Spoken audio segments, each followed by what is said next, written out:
On a fait une formation de 3 ans.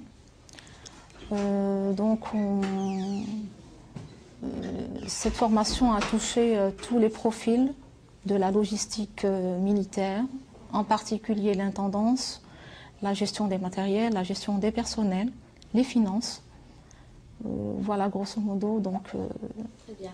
Alors, on a pu voir et remarquer que vous êtes entouré de vos supérieurs qui sont, on va dire, en majorité des hommes. Qu'est-ce que ça vous fait de travailler dans un milieu qui est réservé pour les hommes, entre guillemets, bien sûr? Oui, je dirais que quelque part, en m'engageant dans l'armée, j'ai réalisé un rêve d'enfance, quelque part. J'aime la discipline. Donc, je me suis retrouvée tout à fait épanouie dans ce milieu. En mémoire aux femmes, à ces femmes-là qui ont contribué à la libération de notre nation. Je pense qu'à leur mémoire, déjà, on se doit, nous, les femmes d'aujourd'hui, de doubler d'efforts et aller de l'avant pour réaliser plus d'objectifs, dans le sens positif bien sûr. C'est la prise en charge du personnel des forces navales, que ce soit militaire ou personnel civil assimilé, une prise en charge médicale, dentaire et psychologique. J'ai fait ma formation au niveau de l'École nationale de santé militaire à Inaja. Et à la fin du cursus, j'ai commencé à travailler. Et ça a toujours été un choix pour vous de pouvoir travailler ici aux forces navales? Au début, c'était imprévu. Et puis, j'ai fait un stage de médecine navale. Et là, ça m'a plu. Et j'ai continué dans cette voie. Ça fait longtemps que vous êtes ici? C'est ma 8e année aux forces navales. Oui, je compte bien continuer sur cette voie, c'est-à-dire travailler avec les forces navales.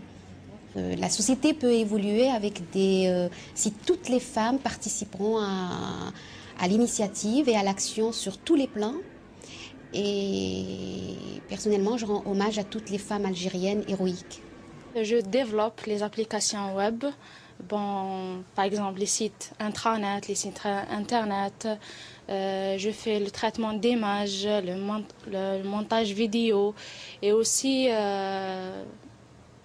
je participe aussi aux formations des élèves ingénieurs officiers. C'est vrai que j'exerce un métier qui a été auparavant monopolisé par les hommes, mais n'oublions pas que la femme d'aujourd'hui peut s'imposer et s'intégrer dans un domaine pareil.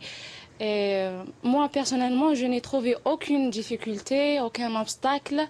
Et au contraire, j'ai trouvé de l'aide et les encouragements de la part de mes collègues, mes chefs aussi, surtout ma famille.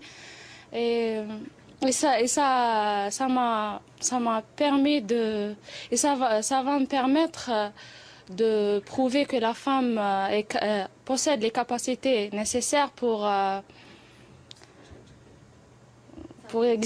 exercer un tel métier, pour être à la hauteur des espérances de son pays. Je tiens à souhaiter à toutes les femmes du monde, en particulier les femmes algériennes, toute la réussite dans leur vie.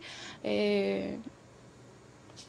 je leur demande de continuer le combat.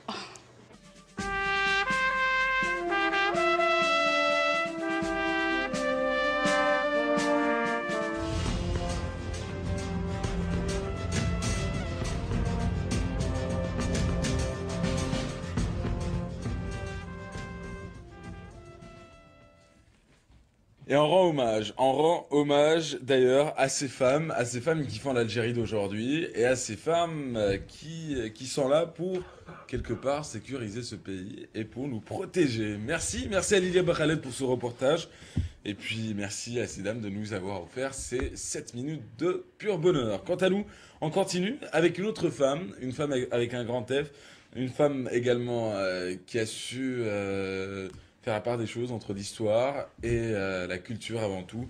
Une femme qui nous vient ce matin. Il s'agit de Madame Anissa Boyel. Bonjour à vous. Bonjour. Comment allez-vous? Très Ça va? bien, je vous remercie. Bien. Je suis très heureuse d'être avec vous. Ah bah tout le plaisir est pour nous. Alors, Madame Anissa Bouayed, avant tout, vous êtes historienne, Oui. née en France. Mhm. Vous avez vécu en France la J'ai plus grande partie grandi, de j'ai votre vie. grandi et j'ai vécu en France presque tout le temps quand je ne suis pas en Algérie. Effectivement. Alors, vous êtes de mère française et de père algérien. Voilà. Vous êtes historienne avant tout. Et là, vous avez sorti un ouvrage, un livre, L'art et l'Algérie insurgée, les traces de l'épreuve, 1954-1962. Un ouvrage, un beau livre, si on peut dire ça ainsi. Oui. Un livre qui raconte un peu l'histoire de, non pas la peinture algérienne, mais l'histoire de la guerre de libération nationale à travers les artistes peintres et leurs œuvres sur cette période-là. Oui, vous avez très bien résumé ce que j'ai fait. Alors peut-être pour expliquer ma démarche avant tout, moi je suis la génération